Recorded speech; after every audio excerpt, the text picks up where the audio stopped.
ನೀವೇನಾದ್ರೂ ಹಾಸನದಲ್ಲಿ ಇದ್ದು ಈ ವೀಕೆಂಡ್ ಗೆ ಎಲ್ಲಿಗೆ ಹೋಗ್ಬೇಕು ಅನ್ನೋ ಕನ್ಫ್ಯೂಸ್ ಅಲ್ಲಿ ಇದ್ರೆ ಈ 4 ಪ್ಲೇಸ್ ಗಳನ್ನ ಮಾತ್ರ ಮಿಸ್ ಮಾಡ್ಕೋಬೇಡಿ. ಹಾಸನಿಂದ ಮಧ್ಯಾಹ್ನ 1 ಗಂಟೆಗೆ ಹಳೆಬೀಡಿಗೆ ಹೊರಡಿ. ಹೋಗೋಕಿನ ಮೊದಲು ಹಳೆಬೀಡಿನ ಸ್ವಲ್ಪ ಇತಿಹಾಸವನ್ನ ತಿಳ್ಕೊಂಡೋಗಿ ನೋಡೋಕೆ ತುಂಬಾ ಚೆನ್ನಾಗಿರುತ್ತೆ. ಹಳೆಬೀಡಿಗೆ ಇನ್ನೊಂದು ಹೆಸರಿದೆ ದ್ವಾರ ಸಮುದ್ರ ಅಂತ. ಇದು ಹೊಯ್ಸಳರ ರಾಜಧಾನಿಯಾಗಿತ್ತು. 12 ಮತ್ತು 13ನೇ ಶತಮಾನದಲ್ಲಿ ವಿಷ್ಣುವರ್ಧನ ಹಾಗೂ ವೀರ ಬಲ್ಲಾಳರ ಕಾಲದಲ್ಲಿ ಅತ್ಯಂತ ಸಮೃದ್ಧವಾದಂತಹ ನಗರವಾಗಿತ್ತು. ಉತ್ತರ ಭಾರತದಿಂದ ಅಲ್ಲಾವುದ್ದೀನ್ ಖಿಲ್ಜಿಯ ದಂಡನಾಯಕನಾದ ಮಲ್ಲಿಕಾಪುರ್ ಇದರ ಮೇಲೆ ದಾಳಿ ಮಾಡಿದ ನಂತರ ದ್ವಾರ ಸಮುದ್ರ ಅವನತಿ ಹೊಂದಲು ಪ್ರಾರಂಭವಾಯಿತು. ಅದೆಷ್ಟೇ ದಾಳಿಗಳಾದರೂ ಸಹಿತ ಹಳೆಬೀಡನ್ನ ಸಂಪೂರ್ಣವಾಗಿ ನಾಶ ಮಾಡಲಾಗಲಿಲ್ಲ. ಇಂದಿಗೂ ಸಹಿತ ಇಲ್ಲಿನ ಶಿಲ್ಪಕಲೆಗಳು ನೋಡುಗರ ಗಮನ ಸೆಳೆಯುತ್ತವೆ, ಪ್ರವಾಸಿಗರನ್ನ ತನ್ನತ್ತ ಕೈಚಾಚಿ ಕರೆಯುತ್ತವೆ. ಹಳೆಬೀಡನ್ನ ನೋಡ್ಕೊಂಡು ರಿಟರ್ನ್ ಬರಬೇಕಾದಾಗ ಅಲ್ಲೇ ಎಲ್ಲಾದ್ರೂ ಊಟ ಮಾಡ್ಕೊಂಡ್ ಬನ್ನಿ. ರಿಟರ್ನ್ ಹಾಸನಕ್ಕೆ ಬರಬೇಕಾದಾಗ ದಾರಿಲಿ ಜೈನರ ಗುತ್ತಿಗೆ ಅಂತ ಸಿಗುತ್ತೆ. ನೋಡೋಕೆ ಪ್ಲೇಸ್ ಚೆನ್ನಾಗಿದೆ, ಒಂದ್ ಸರ್ತಿ ವಿಸಿಟ್ ಮಾಡಿ ನೋಡಿ. ಅಲ್ಲಿಂದ ಹಾಸನಕ್ಕೆ ಬರೋ ದಾರಿಯಲ್ಲಿ ವರದರಾಜ ಸ್ವಾಮಿ ದೇವಸ್ಥಾನ ಸಿಗುತ್ತೆ. ಅದನ್ನ ಒಂದ್ ಸರ್ತಿ ವಿಸಿಟ್ ಮಾಡಿ. ತುಂಬಾ ಇತಿಹಾಸ ಪ್ರಸಿದ್ಧವಾದಂತಹ ಜಾಗ.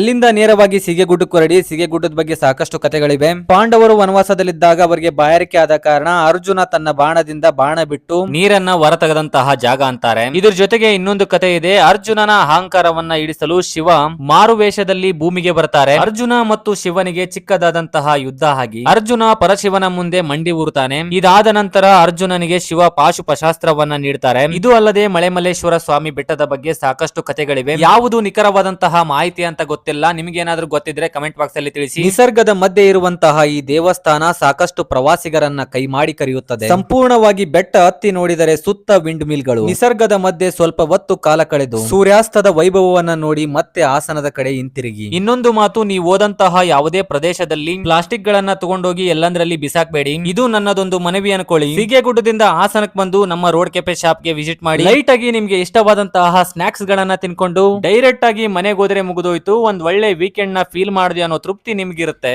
ಈ ವಿಡಿಯೋದಿಂದ ನಿಮ್ಗೆ ಏನಾದ್ರೂ ಚಿಕ್ಕ ಮಾಹಿತಿ ಆದ್ರೂ ಸಿಕ್ಕಿದೆ ಅನ್ಕೊಂತೀನಿ. ವಿಡಿಯೋ ಇಷ್ಟವಾಗಿದ್ರೆ ನಮ್ಮ ಅಕೌಂಟ್ ನ ಫಾಲೋ ಮಾಡ್ಕೊಂಡು ಹೋಗಿ. ಮತ್ತೆ ಮುಂದಿನ ವಿಡಿಯೋದಲ್ಲಿ ಭೇಟಿಯಾಗೋಣ. ಅಲ್ಲಿವರೆಗೂ ಟೇಕ್ ಕೇರ್, ಗುಡ್ ಬೈ.